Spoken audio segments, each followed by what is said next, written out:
Emma, je vais te poser une question. Réponds sans réfléchir.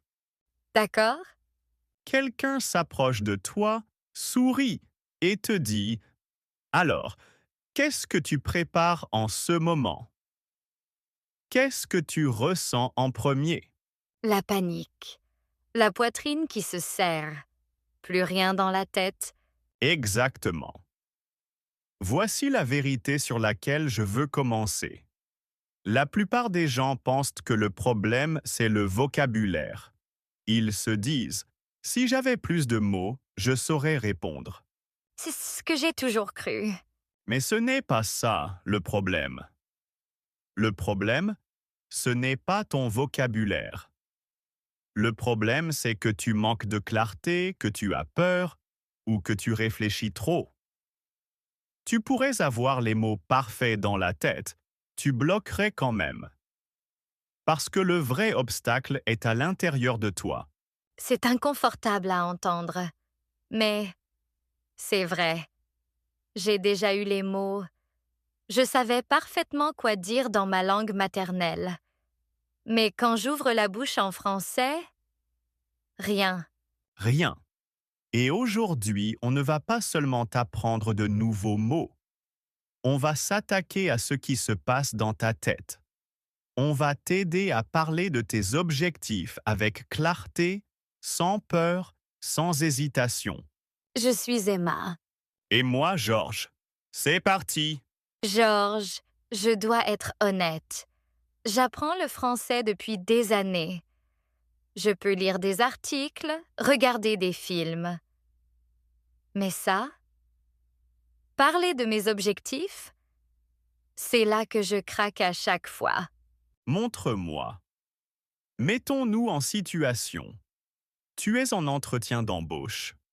Tu as préparé des semaines. La recruteuse est sympathique. Elle te regarde et demande. Où vous voyez-vous dans 3 ans? Bon, allez. Je me vois, enfin, j'espère, dans un poste où je pourrais utiliser mes compétences et peut-être évoluer avec l'entreprise. Stop. Qu'est-ce qui s'est passé à l'intérieur? Plus rien. Je me suis mise à chercher le bon mot. Poste, fonction.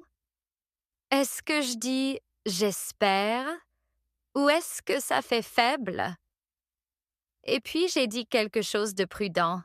Tu as dit quelque chose de prudent. Tu as utilisé j'espère et peut-être pour te protéger. Oui, parce que si je dis quelque chose de précis et qu'après j'échoue, tout le monde le saura. Je vais te demander quelque chose de plus difficile. Est-ce que tu as déjà vécu un moment où ça t'a coûté quelque chose de vrai? Oui, l'année dernière. Il y avait une promotion au boulot. Mon chef m'a demandé en discutant. C'est quoi tes objectifs pour l'année prochaine? J'ai bloqué. J'ai dit un truc vague du genre « continuer à apprendre ». La semaine suivante, quelqu'un d'autre a eu la promotion. Quelqu'un qui lui avait dit exactement ce qu'il voulait. Et toi, qu'est-ce que tu voulais? Je voulais piloter le projet. Je faisais le travail depuis des mois. Mais je n'ai pas réussi à le dire. Dans ma tête, je me disais « Mon français n'est pas assez bon pour expliquer ça. Et si je me trompe? Et si je fais prétentieuse? » Alors tu es restée silencieuse et l'opportunité est allée à quelqu'un qui a parlé. C'est à ce moment-là que j'ai su qu'il fallait que ça change. Parce que ce n'était pas une question de français. C'était une question de peur. Merci d'avoir partagé ça. C'est vrai. Et je sais que beaucoup d'auditeurs se sont sentis exactement comme ça. Ce moment où tu sais ce que tu veux, mais tu n'arrives pas à le dire. Et après, tu ressasses pendant des semaines. Pourquoi je ne l'ai pas dit? Exactement. Alors comprenons pourquoi ça arrive. Décomposons ce qui se passe vraiment dans ces moments. Emma, Quand ton chef t'a demandé tes objectifs, quelle a été ta première pensée? Il me faut la phrase parfaite. J'ai commencé à la construire dans ma langue maternelle. Une phrase longue, magnifique. Puis j'ai essayé de la traduire. C'est le premier problème, le temps de la traduction. Tu penses dans ta langue maternelle, puis tu convertis. Ça prend du temps. Et dans une conversation, ce temps se transforme en un silence énorme. Alors tu paniques et tu dis quelque chose de prudent. Donc la phrase prudente gagne. Oui, mais il y a un deuxième problème, la peur du jugement. Et si je dis mon objectif et que les gens pensent que c'est nul? Et si je le dis et que j'échoue après? Du coup, tu gardes tes objectifs pour toi. À l'intérieur, l'objectif est parfait. À l'extérieur, il fait peur. Exactement. Et le troisième problème, c'est le manque de clarté. La plupart des gens ne se sont jamais posés pour se demander qu'est-ce que je veux vraiment? Alors quand on leur demande, ils essaient de trouver la réponse et de traduire et de gérer leur peur, tout ça en 3 secondes. C'est trop pour un cerveau. Trop. Alors tu bloques. Et après tu te dis, je suis nul en français. Mais la vérité, c'est que tu essayais de faire 4 choses à la fois, sans structure. D'accord. Donc il y a une raison psychologique. On peut parler de la science? Simplement, Oui, et je veux utiliser 3 idées qui ont changé ma façon de voir les objectifs. La première vient d'Albert Bandura. Il a étudié ce qu'il appelle l'auto-efficacité. Grand mot, idée simple. Ta croyance en ta capacité à réussir. la confiance en soi. Oui. Et voici ce que Bandura a découvert. La confiance ne vient pas en pensant positivement. Elle vient de petites réussites. Chaque fois que tu dis un objectif à voix haute, même petit, et qu'il ne t'arrive rien de grave, ta confiance grandit un peu. C'est comme un muscle. On le construit en le faisant. Exactement. La deuxième idée vient de Carol Dweck. Elle parle de l'état d'esprit fixe versus l'état d'esprit de développement.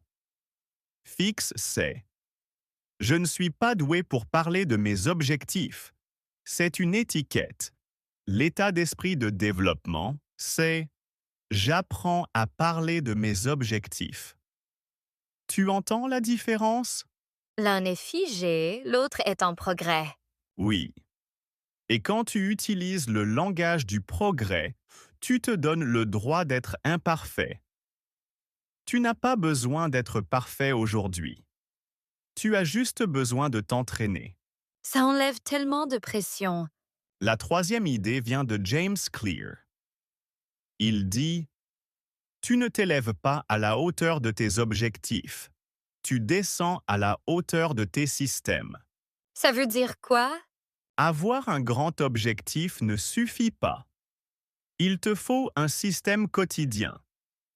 Tu ne deviens pas confiant en voulant être confiant. Tu deviens confiant en t'entraînant, petit à petit, tous les jours. Comme dire ton objectif à voix haute pendant 2 minutes. Donc l'objectif, c'est le quoi. Le système, c'est le comment. Exactement. Et quand tu as un système, la peur diminue. Parce que tu n'attends plus le moment parfait. Tu suis juste ton système. Bon, on a compris la psychologie. Parlons maintenant des erreurs que les gens font concrètement. J'en vois 4 tout le temps. Et je les ai toutes faites moi-même. Erreur numéro 1. Je ne sais pas encore quel est mon objectif. Ça semble honnête, mais dans une conversation, ça coupe tout. La personne ne sait pas quoi répondre. Elle dit « Ah d'accord » et elle passe à autre chose. Alors qu'est-ce qu'on dit à la place? On peut dire je suis encore en train de réfléchir, mais en ce moment j'explore. Ça garde la conversation ouverte. Ça montre que tu es actif, pas passif. Erreur numéro 2, il me faut un français parfait d'abord. C'est le piège de l'attente. Tu penses que tu dois être prêt avant de parler. Mais on devient prêt en parlant. C'est comme dire je veux être fort avant d'aller à la salle. Erreur numéro 3. Trop complexifié. Les apprenants utilisent qu'un des mots compliqués pour paraître intelligents. J'aspire à améliorer mes compétences. Personne ne parle comme ça. Ça sonne faux et c'est dur à retenir. Donc simple, c'est mieux. Toujours. Erreur numéro 4. Être trop vague. Je veux réussir. Je veux être heureux. Ces mots ne disent rien à l'autre. Il ne peut pas se connecter à toi. Il te faut un détail. Quelque chose de concret. Donne-moi un exemple de vague contre précis. Vague. Je veux améliorer mon français. Précis. Je veux pouvoir tenir une conversation de 5 minutes avec un francophone sans avoir l'impression de paniquer. Tu vois la différence? Oui, la deuxième version est réelle. Je peux l'imaginer. Exactement. Donc on connaît les erreurs. Donnons aux auditeurs des outils qu'ils peuvent utiliser tout de suite. J'ai 4 structures très simples. Ce ne sont pas des règles de grammaire, juste des façons naturelles de commencer une phrase. On les liste? 1. En ce moment, je travaille sur 2. Plus tard, j'aimerais 3. Je suis encore en train d'explorer 4. Une chose que j'essaie d'améliorer, c'est Elles sont si simples, mais elles donnent une direction. faisons des exemples avant/après. Les auditeurs peuvent répéter avec nous. Avant, mon objectif, c'est d'avoir un meilleur travail. Après, avec la structure 1, en ce moment, je travaille à améliorer mes compétences en marketing digital. Je suis une formation en ligne et je pratique tous les jours. Tu vois la différence? La deuxième a une action. Ce n'est plus juste un rêve, c'est du concret. Un autre. Avant. Je veux être plus à l'aise en français. Après, avec la structure 4, une chose que j'essaie d'améliorer, c'est mon aisance à l'oral. Je m'entraîne 5 minutes chaque matin en parlant toute seule. Parfait. Et pour ceux qui sont encore en exploration, avant, je ne sais pas ce que je veux faire. Après, avec la structure 3, je suis encore en train d'explorer différentes pistes. En ce moment, je me forme au management de projet pour voir si ça me correspond. On dirait quelqu'un de curieux, actif, pas quelqu'un de perdu. Et c'est ça le secret. Tu ne fais pas semblant d'avoir toutes les réponses. Tu montres juste que tu avances. Georges, entraînons-nous des situations réelles. Je vais essayer, tu me donnes ton avis. Auditeurs, vous pouvez nous suivre. Situation numéro 1. Entretien d'embauche. La recruteuse demande quels sont vos objectifs professionnels pour les 2 prochaines années?